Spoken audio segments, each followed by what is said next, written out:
कभी कभी मैदा के भी बनाती हूँ, बट 90% तो आटे के ही बनाती हूँ कि मैदा थोड़ा सा कम ही खाया जाए। आप चाहें तो अलग से मसाला भी इनके ऊपर स्प्रिंकल कर सकते हैं।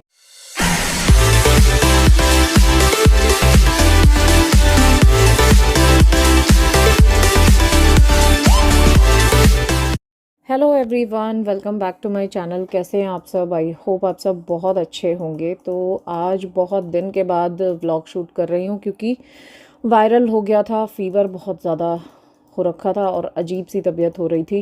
तो काफ़ी टाइम हो गया, अब कुछ घर के काम ही नहीं हो पा रहे थे, कहीं आना जाना भी नहीं हो पा रहा था, तो व्लॉग भी शूट नहीं कर पाई। और आज जो है ना, बहुत दिन के बाद किचन में एंट्री हुई है, तो आज सोचा थोड़े से नमक पारे बना दूं क्योंकि ठाकुर जी के भोग के लिए भी कुछ भी नहीं था, सूखा नाश्ता, और खुद भी चाय पीते हैं तो कुछ ना कुछ चाहिए होता है। तो इसीलिए आज बना रही हूँ थोड़े से नमक पारे। और थोड़ा सा ना चाशनी भी रखी हुई है, लेकिन शक्कर पारे बनाने का टाइम ही नहीं मिल रहा है। और आज तो फिर नमक पारे बनेंगे तो एक साथ इतना सारा काम हो नहीं पाएगा मुझसे, तो इसीलिए सोचा आज नमक पारे बनाती हूँ। शक्कर पारे फिर किसी और दिन बनाऊंगी। गुलाब जामुन या फिर रसगुल्ले आते हैं ना, तो उनकी चाशनी इतनी सारी रखी ही रहती है, तो मैं जनरली उससे शक्कर पारे ही बना लेती हूँ। चाशनी भी यूज़ हो जाती है और काम भी हो जाता है, वेस्टेज नहीं होती है। तो देखिए, मैंने ये ना आटे के नमक पारे बना रही हूँ। मैं मैदा के थोड़े कम बनाती हूँ, कभी कभी मैदा के भी बनाती हूँ, बट 90% तो आटे के ही बनाती हूँ कि मैदा थोड़ा सा कम ही खाया जाए, कंज्यूम कम हो। घर पे बन रहा है तो एटलीस्ट आटे के ही बन जाए। तो आटे में ना या तो आप थोड़ी सी सूजी मिला लीजिए, तो उससे क्या होता है कि क्रिस्पी बनता है। और अगर नहीं तो जो थोड़ा सा मोटा आटा पिसवाते हैं ना, अब हम लोग पिसवाते हैं चक्की से, तो थोड़ा सा मोटा बोल देते हैं उसको, क्योंकि मोटे आटे की बाटी भी बहुत अच्छी बनती है। तो बाटी बनाने के लिए जो आटा यूज़ करते हैं ना, वो अगर आप लेंगे तो आपको है ना सूजी डालने की ज़रूरत नहीं पड़ेगी। बहुत ही अच्छे खस्ता मटर जो ये होते हैं ना नमक पारे, वो बन के तैयार होते हैं। तो सिंपल जो है ना, सिर्फ इसमें नमक और अजवाइन और थोड़ा सा ऑयल डाला है मोइन के लिए, ऑयल या घी कुछ भी डाल लीजिए। और उसके बाद देखिए इस तरीके से स्ट्रिप्स काट के और थोड़े से मोटे रखे हैं, और इनको बढ़िया थोड़ा सा तेज तेल होना चाहिए उसमें इनको डाल दिया है। मतलब मीडियम पे, बहुत ज़्यादा ऐसा धुआं उठ रहा हो ऐसा तेल भी नहीं होना चाहिए, वरना फिर वो बाहर से जो है ना कलर आ जाएगा और अंदर कच्चे रह जाएंगे। और फिर उसके बाद जो है ना, इनको थोड़ा सा मंदा कर दीजिए और धीरे धीरे इनको सिकने दीजिए। तो देखिए कितना अच्छा कलर आ गया है। तो सारे नमक पारे इसी तरीके से तैयार कर लेंगे।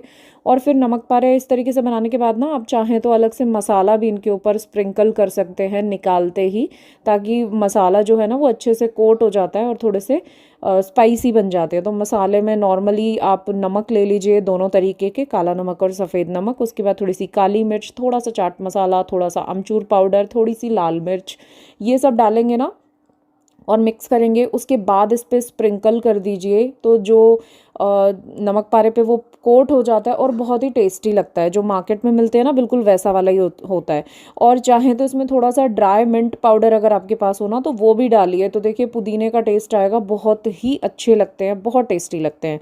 तो किसी ने अगर मेरा पुराना वीडियो देखा होगा ना, जो मेरे पुराने सब्सक्राइबर्स हैं, उन्होंने अगर होली वाला वीडियो देखा होगा, तो उसमें मैंने जो है ना बताया भी था बनाकर कि किस तरीके से मैंने दोनों तीनों तरीके के मसाले बनाए थे और अलग अलग जो है ना इन पर कोट कर दिया था। तो 2-3 तरीके के फ्लेवर्स हो जाते हैं और बहुत ही अच्छा लगता है, क्योंकि प्रोसेस तो सारा सेम ही है, सिर्फ मसाले अलग होते हैं।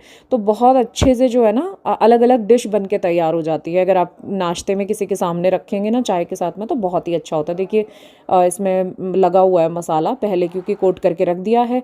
क्योंकि मसाला कोट जो है ना वो तुरंत निकालते ही होता है, क्योंकि हल्का सा ऑयल रहता है ना इनके ऊपर, तो फटाक से जो है ना वो कोट हो जाता है। ज़्यादा देर के बाद लगाएंगे तो अच्छे से कोट हो नहीं पाता है, क्योंकि ड्राई हो चुका होता है ऑयल।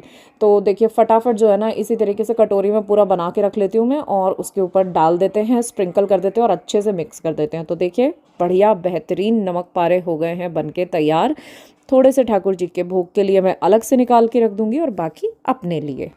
और अब क्योंकि सर्दियाँ ना एकदम से सर्दी शुरू हो गई है, सर्दियाँ आ ही गई हैं, सभी के घर में ये काम चल रहा होगा कि बैग जो है ना तैयार हो रहे हैं, निकल निकल के सामान निकल रहा है सर्दियों का, और रखा जा रहा है। तो मैं भी वही कर रही हूँ।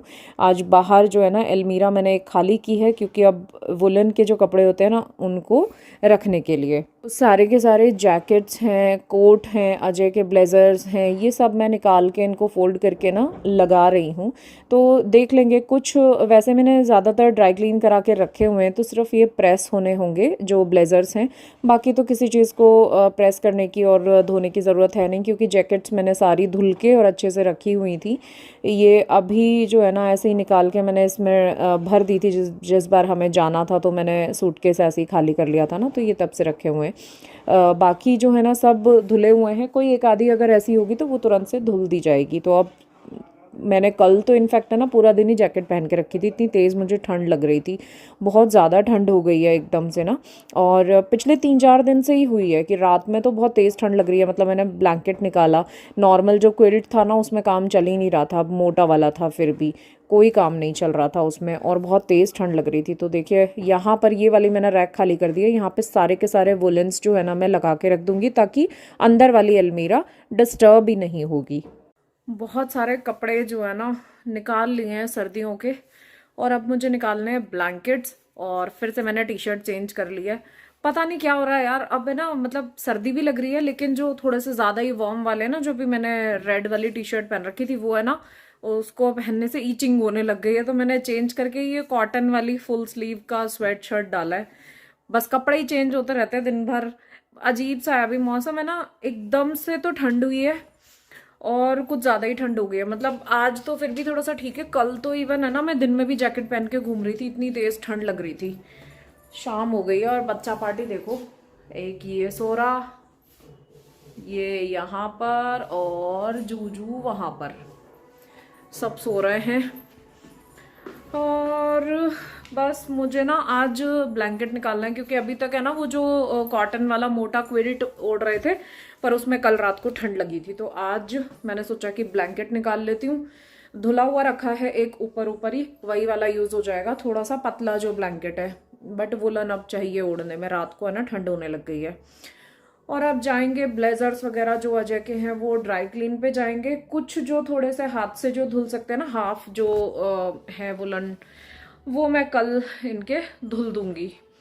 क्योंकि भाई एकदम से ठंड आई है, ऐसा लगा नहीं था कि एकदम से इतनी तेज ठंड हो जाएगी। मतलब ठीक ठीक चल रहा था मौसम, हल्का गुलाबी ठंड जो होती है ना वो चल रही थी। बट अब तो मतलब दिन में तो फिर भी थोड़ा सा ऐसा लगता है कि उतनी ठंड नहीं है, लेकिन रात में और सुबह सुबह तेज ठंड होने लग गई है। तो अभी बाइक से आते हैं ना रात को, तो सुबह इसीलिए अपनी जैकेट रख के लेके जाते हैं कि रात में आऊंगा ना तो ठंड लगेगी, तो ओढ़ मतलब पहन के आ जाओ। तेज ठंड हो गई है यार एकदम से, और इतने ज्यादा पैर फट गए ना मेरे। मतलब मेरे पैर इतने जनरली फटते नहीं है, बट इस बार तो अभी से ही बेहतरीन पैर फट गए हैं। तो वो भी लगाना पड़ेगा कुछ तो भी, क्रैक क्रीम वगैरह। क्रैक क्रीम तो क्या ही यूज करती हूँ मैं, ग्लिसरीन जो है ना वो जनरली अगर ज़्यादा लगता है ना बिल्कुल भर ठंड में, उस समय पे ग्लिसरीन यूज़ कर लेती हूँ मैं, नहीं तो जनरली बॉडी लोशन से ही काम चल जाता है। बट इस बार तो लग रहा है कि थोड़ा ज़्यादा ही हवा चल रही है, तो पूरा ना फेस भी ऐसा फटा फटा सा लग रहा है, और पैर भी फट गए हैं, और ना मेरे हाथों में भी यहाँ पे ये वाली जो चीज़ होती है ना, मतलब क्या बोलते हैं, चट बोलते हैं कि चट फटी है ना, तो ये देखो ये पूरा ऐसा हो रहा है, सब जगह पे ना खून खून निकल जा रहे हैं। तो अभी से ही सर्दियों के झटके शुरू हो गए हैं, और मेरी कमर ना इतनी तेज दर्द करना शुरू हो गई है कि बस क्या ही बोलूं। अच्छा खासा पेन हो रहा है, और लग रहा है जैसे जैसे ठंड बढ़ रही है वैसे वैसे शरीर ना जकड़ रहा है। ये मतलब ये वाला हिस्सा जो है ना, सर्वाइकल का पेन भी वापस आ रहा है, तो यहाँ पे ये थोड़ा सा जकड़ रहा है। तो मैंने फटाक से बिना देरी के ना एक्सरसाइज शुरू कर दी है कि ऐसा ना हो भैया फिर से थेरेपी पे जाना पड़े, तो एक्सरसाइज कर लो, ज़्यादा बेटर है। क्योंकि थेरेपी पे रोज रोज जाना बोर हो जाती हूँ यार मैं, इतना क्या जाना वहाँ पे। तो मैंने एक्सरसाइज शुरू कर ली है। तो चलो भाई ट्रंक खोलती हूँ, सूटकेस खाली हो गए हैं सारे। अब इनमें देखूंगी, संडे को पूछती हूँ जैसे क्या क्या रखना है, उनके कपड़े वही निकाल के देंगे कि क्या क्या गर्मियों में, मतलब गर्मी के कपड़े अंदर रखने हैं वो वही बताएंगे। क्योंकि शर्ट्स अपनी है ना पसंद वाली, वो छांट छांट के बाहर रखते हैं कि यही मुझे पहननी है, तो वही गर्मी में भी पहनते हैं वही सर्दी में भी पहनते हैं। तो बट कुछ शर्ट्स ऐसी हैं कि जो मेरे को लगता है कि थोड़ी थोड़ी ना अंदर भी रख देनी चाहिए। इतना सारा सामान बाहर कैसे रखेंगे, क्योंकि गर्मी के कपड़े भी और सर्दी के कपड़े तो वैसे ही बहुत ज़्यादा स्पेस ले लेते हैं। तो सूटकेस सब खाली हो गए हैं, तो इनको पैक करते हैं। मैं सोच रही हूँ ट्रंक में से भी कुछ सामान जो है ना, जो बहुत रेयर यूज़ होते हैं, ब्लैंकेट्स वगैरह, वो इसमें पैक करके ऊपर रख देते हैं, जो सेफ है ना, सेफ के ऊपर रख देती हूँ। तो यही काम चल रहा है भाई, मुझे लगता है सबके घरों में चल रहा होगा ये अब कि सर्दी के कपड़े जल्दी जल्दी निकालें और उनको अरेंज करें, क्योंकि सर्दी के कपड़े निकालना प्रॉब्लम नहीं है, सर्दी के कपड़ों को जगह देना प्रॉब्लम है भाई। बाहर वैसे ही इतनी स्पेस की कमी होती है, ऊपर से सर्दी के कपड़े इतने फ्लफी होते हैं कि वो बहुत सारा स्पेस ले लेते हैं। सबसे ज़्यादा दिक्कत तो है ना उनको सेटल करने में ही लगती है।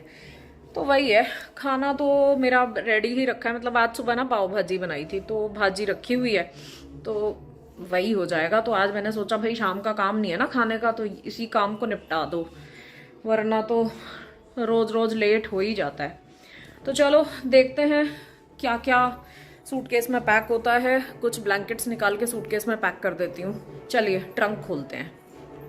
तो अब ट्रंक खोल के जो है ना, सबसे पहले तो एक और ब्लैंकेट मैं निकाल रही हूँ, क्योंकि पतला वाला निकाला था तो उससे काम नहीं चल रहा है। अब जो अपना बेसिक सर्दियों वाला मेरा ब्लैंकेट है ना, वही मैं निकाल रही हूँ, क्योंकि ठंड काफ़ी हो रही है, रात में तो ज़्यादा ही हो रही है। और मेरा बेडरूम क्योंकि बाहर की तरफ है तो वहाँ तो ठंड ज़्यादा ही लगती है। जनरली अंदर की तरफ जो बेडरूम होता था ना तो इतनी ठंड नहीं लगती थी, लेकिन यहाँ पर पूरा ही बाहर है और बालकनी साथ में है, तो एकदम से जो है ना फ्रंट का बेडरूम है तो ठंड काफ़ी लगती है। तो ये मैंने जो पैक करके रखा हुआ था, देखिए धुल के ना पैक करके रखे हुए हैं। और बीच में सर्दियों में दिवाली की जो सफाई हुई थी तो उसमें धूप भी दिखा दी थी, तो बिल्कुल कोई स्मेल नहीं है, कोई कुछ नहीं है। और फिर मैं जो है ना इसमें जनरली सब लोग कपूर की गोलियां रखते हैं ना, मैं नहीं रखती हूँ, मुझे उसकी स्मेल बिल्कुल पसंद नहीं है। तो मैं क्या करती हूँ ना, मैं एसेंशियल ऑयल्स जो होते हैं उनको, उनकी एक एक दो दो ड्रॉप्स कॉटन बॉल्स में डाल के और मैं अपने कपड़ों के बीच में रखती हूँ, तो एक अच्छा अरोमा भी रहता है।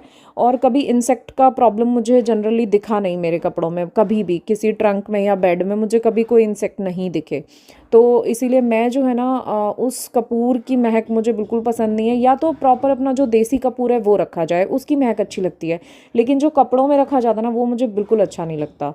तो ये साथ साथ में देखिए बच्चों की भी ब्लैंकेट्स निकाल रही हूँ, क्योंकि अब ब्रूनो का तो ज़्यादा ठंड लगती है, तो ब्रूनो तो अब ब्लैंकेट मांगने लग गया है, मतलब उसको लगता है कि ऊपर से कुछ उड़ा दो थोड़ा कोजी रहे, तो उसके ब्लैंकेट्स भी निकल गए हैं। जूजू को बिल्कुल ठंड नहीं लगती है, जिनी को भी इतनी ज़्यादा नहीं है, सिर्फ ब्रूनो है हमारा जिसको प्रॉपर ब्लैंकेट जो है ना कवर करके सोता है, उसको ठंड थोड़ी ज़्यादा ही लगती है। तो चलिए भाई ये सारा काम निपटाती हूँ एंड इसी के साथ आज का व्लॉग मैं यहीं पर एंड करती हूँ।